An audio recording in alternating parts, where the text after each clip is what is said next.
mukaddes bir emanet bilen müminler olarak bugün bize düşen en büyük görev tüm yeryüzünde merhamet ve müsamahanın, barış, huzur ve iyiliğin egemen olması için gayret göstermektir.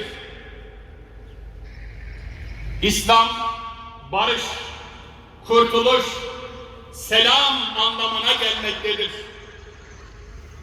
Hem son peygamberin ve hem de tüm enbiya-i kiramın gönderiliş amacı da zaten yeryüzünde iyiliği, barışı sağlamaktır.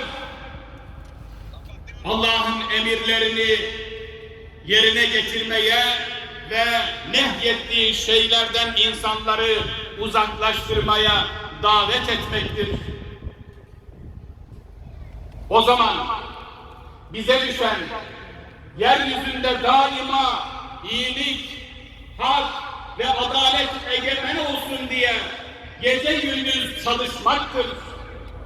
Devasa sorunların girdabında çaresizliği yaşayan insanlığın kurtuluş umudu olmaktır. Zulüm ve haksızlığın, gözyaşı ve çaresizliğin kuşattığı coğrafyalarda adaletin teminatı olmaktır. Ey Müslüman! İslam'ı öyle güzel, öyle sahih anla, yaşa ve anlat ki seni öldürmeye gelen sende dirilsin çağrısına uyarak yeni bir diriliş başlatmalıyız.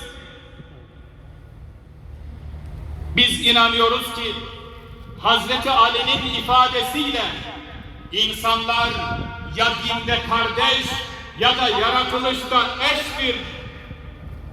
Biz inanıyoruz ki yeryüzü hepimizin ortak evidir. Biz inanıyoruz ki inancı, ırkı, rengi, toprağı ne olursa olsun bu evin bir ferdi olan herkes güven içerisinde, evrensel değerler ve ahlaki ilkeler çerçevesinde özgür ve insanca yaşama hakkına sahiptir. Ayasofya'nın kubbesi altında bu duruşumuzla tüm insanlığı adalete, barışa, merhamete, hakkaniyete